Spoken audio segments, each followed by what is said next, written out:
এই দেখেন পাখা আটকায় একটা পাখি মারা গেছে এখানে আমার খাঁচার মধ্যে। এই গ্যাপটা বড়, আমি যদিও নিজেই বানাইছি কিন্তু আমি তো আর খাঁচাটা রেডিমেড কিনে নিয়ে আসছি, আমি তো বুঝতে পারিনি। এটা পাখির পাখা পাখা আটকায় পা আটকায় পাখি মারা গেছে খাঁচার মধ্যে। তো আমার কাছে আসছে হচ্ছে আসমল ভাই আজকে ডিম নিতে, তো আসমল ভাইকে দিয়ে খাটনি করে নিয়েছি। আসমল ভাই আমার এই যে তলে নেট দেওয়ার বুদ্ধি দিয়ে এবং নেট দিয়ে দিচ্ছে। তো সম্পর্ক হোক সহযোগিতার, না হচ্ছে কাস্টমারের চোখে আমরা দেখি কাস্টমারকে। এই যে দুইটা ডিম দিছে ভাই আসমল ভাই, দেখেন ডিম, এই নতুন ব্যাচের ডিম দেখছেন কি, এই ডিম দিছে নতুন ব্যাচের ডিম। এটা এই যে ফোটা দিয়ে ফোটা দিয়ে ফোটা দিয়ে যে কোনো একটা ফোটা চালেন চালেন।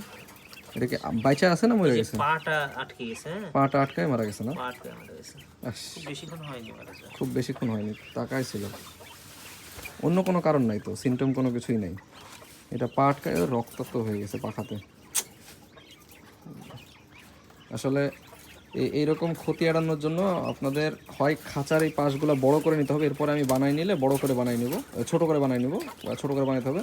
আর নাহলে এরকম পাশ ছোট করে হলে আপনার মলটা যাবে না। তার মানে এরকম করা লাগবে, তল দিয়ে নেটটা দেওয়া লাগবে, এই নেটটা আপনি পাশটা আরো ছোট করেন খাঁচার, আর এই নেটটা প্লাস্টিকের নেটটা আপনার পাঁচটা আরো বড় করব। তারের যে নেটটা আছে এটা তারের নেটের পাঁচটা নষ্ট হয়ে যাবে। আচ্ছা আচ্ছা, বাট প্লাস্টিকের এটা আপনার নষ্ট হবে না, ওদের মলে ওটা নষ্ট হয়ে যাবে, এটা হবে না। এটা খোলা আছে, কোনো একটা মাথা খোলা আছে না? ওই যে ও খাবারের পাত্রের বাইরে, খাবারের পাত্রের বাইরে বেরিয়ে আসছে। আপনারা হয়তো বা এতক্ষণে বুঝে গেছেন, আমার কাছে একজন কাস্টমার মানে শুধু কাস্টমার না, আমার কাছে একজন কাস্টমার মানে ভাই, একজন ভালো বন্ধু, একজন ভালো সহযোদ্ধা, একজন ভালো খামারি, একজন ভালো পরামর্শদাতা এবং একজন ভালো কাছের মানুষ। বিপদে আপদে যাদের সাথে বিভিন্ন বিষয় নিয়ে আলোচনা করা যায়, কথা বলা যায়, সেরকম একজন মানুষ হচ্ছে আমাদের আসমল ভাই। উনি কিন্তু আসছে আমার কাছে ডিম নিতে। ওনার আজকে ঢাকায় রাত 11টার সময় ট্রেন আছে, কিন্তু তারপরেও এত সংক্ষিপ্ত সময়ের মধ্যে উনি এসে শুধু ডিমগুলো নিয়ে যে বসাবে বলে আমার কাছে আসছে। কিন্তু আমি বললাম, ভাই দেখেন আমি ডিমগুলো বসাই দেবো, কিন্তু ডিমগুলো তো উঠাইতে হবে। তো উঠাইতে এসে দেখতেছি কোয়েল পাখি একটা মারা গেছে অলরেডি। তো আমি আসমল ভাইকে বললাম, ভাই এরকম তো মারা গেছে, আমি তো আসলে খাঁচায় এর আগে কখনো পালি নাই, আপনার তো খাঁচায় পালার অভিজ্ঞতা আছে। এবং উনি নিজেই নিজের খাঁচা বানাইছে খাট, মানে ওনার পাখিগুলোর জন্য কাঠ দিয়ে। তো ওনার এই বিষয়ে একটা অভিজ্ঞতা ভালো আছে। আমি যদিও বা লোহার খাঁচা নিজেই নিজেরটা বানাইছি, কিন্তু খাঁচার যে মেইন ফ্রেমটা সেটা কিন্তু বানিয়ে নিছি হচ্ছে যারা ওই যে খাঁচা তৈরি করে যে কারখানাগুলো ওদের কাছ থেকে। তো ওখানে আসলে পাশের মাপ টাপে তেমন কিছু বুঝি নাই।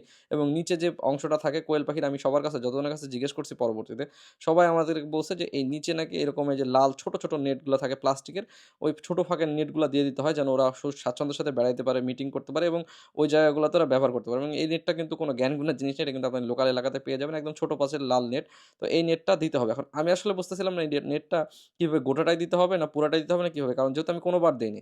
তবে যখন আসমল ভাই দেওয়া শুরু করলো এবং দেখানো শুরু করলো, মনে হলো খুব ইজি জিনিস, আমি হয়তো পারবো। কিন্তু তারপরে ভাইকে বললাম, ভাই দেখেন যদি পারেন আমার জন্য একটু সময় বের করে হইলেও যদি পারেন আরকি, যতটুকু হয় আমাকে একটু হেল্প করে আপনি এটা একটু লাগাই দিয়ে যান, যেহেতু আপনার অভিজ্ঞতা আছে, অভিজ্ঞ হাতের কাজ, আর আমার কিন্তু ১৯-২০ হতে পারে। তো ভাই কিন্তু সংকোচ বোধ করে নাই, না করে আমাকে সরাসরি বলল যে, ভাই ঠিক আছে আমি আপনার জন্য এটা আমি করে দিয়ে যাচ্ছি। তো দেখেন একজন কাস্টমার যদি শুধু কাস্টমার মনে করতাম আমরা, আর যদি এরকমই হইতো তাহলে কিন্তু তার সাথে সম্পর্ক এরকম হইতো না। তিনি আসছেন আমাদের কাছে, বেশ কয়েকবার আসছেন, উনি ডিম নিয়ে গেছেন। ১ম বার ডিম নিয়ে যাওয়ার পরে আমারই মন খারাপ হয়ে গেছে যে উনি ডিম নিয়ে যাওয়ার পরে উনার ডিমগুলা থেকে বাচ্চা উঠছে, কিন্তু উনি বাচ্চা ব্রুডিং করে টিকাইতে পারে নাই। এবং এই ইউরোপিয়ান হোয়াইট জায়ান্ট কটনিক্স কোয়েল কিন্তু উনার করার অনেক ইচ্ছা। তো সেই জায়গা থেকে আমিও চেষ্টা করতেছি উনাকে অনেকটা হেল্প করার জন্য, যেখান থেকে যতটুকু পারতেছি সেভাবে হেল্প করার জন্য। কিন্তু উনি যে এসে আমাকে এইভাবে আসলে আজকে খাঁচার ভিতরে সেটিং করে দিয়ে যাবে, একজন কাস্টমার হিসেবে আমার খামার হিসেবে করে দিয়ে যাবে, এটা কিন্তু আসলে আমি ভাবতে পারিনি।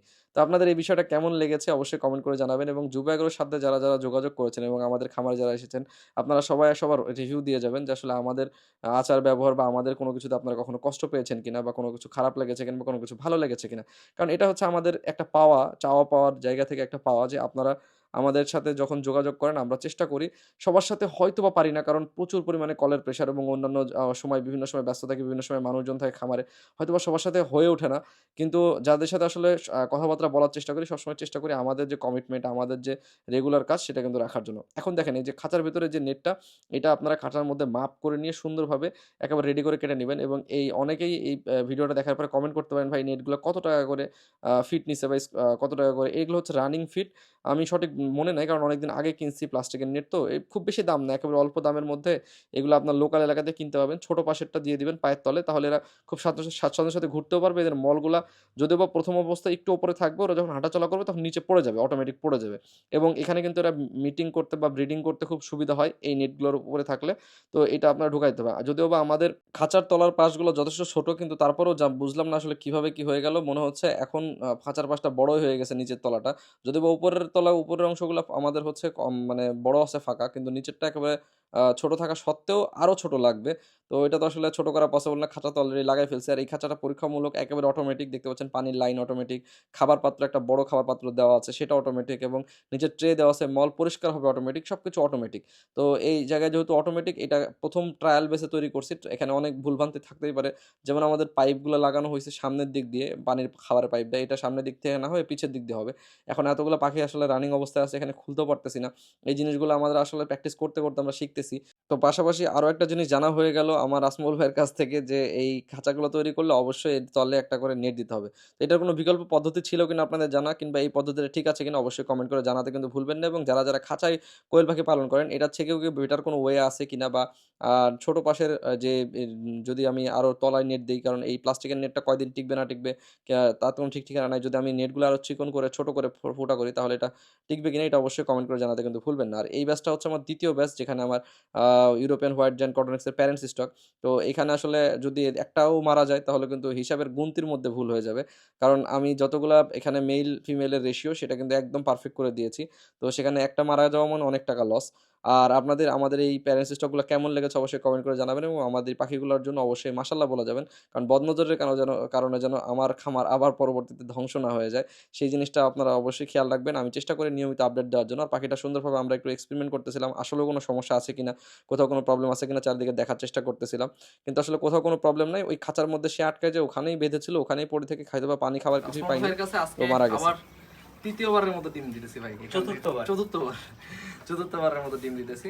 এখান থেকে ভাই আজকে আসলো আমার শেডের মধ্যেই, এখান থেকেই ভাইকে ডিম উঠাই আজকে দিলাম। ভাইয়ের ডিম নেওয়ার কথা ছিল 2 দিনের জমানো, কিন্তু ভাইয়ের জমানো ডিম আরেকজন এসে নিয়ে গেছে। আমি হতাশ ভাই। যাক, আপনারা আমি প্রয়োজনে পৌঁছাই দেবে বাড়িতে, সমস্যা নাই। হ্যাঁ, আর ভাইয়ের জন্য দোয়া করবেন। এইবারের ব্যাচগুলো যেন ভাই ভালো হয়, ডিম হ্যাচ। গত বছর তো ভালো হয়েছে তাই না? আলহামদুলিল্লাহ। ভালো হইলেই ভালো, খারাপ হইলেই মন খারাপ হয় আর কি। তো সবাই দোয়া করবেন আমাদের জন্য। ধন্যবাদ। আসসালামু আলাইকুম। এরকম একজন ভালো মনের মানুষের জন্য কিন্তু আপনারা দোয়া করে যেতে ভুলবেন না। অবশ্যই তার খামারের জন্য দোয়া করে দিবেন। আমিও দোয়া করি যেন তার খামারটা উত্তরোত্তর সফলতা দান করে তাকে, এবং ভাই কিন্তু নিজে হাতে বেছে ডিমগুলো নিয়ে যাচ্ছে। আর আমি আশা করি এই ডিমগুলো থেকে উনি ভালো রেজাল্ট পাবেন। সবাই আমাদের জন্য দোয়া করবেন, সুস্থ থাকবেন, ভালো থাকবেন। ধন্যবাদ। আসসালামু আলাইকুম।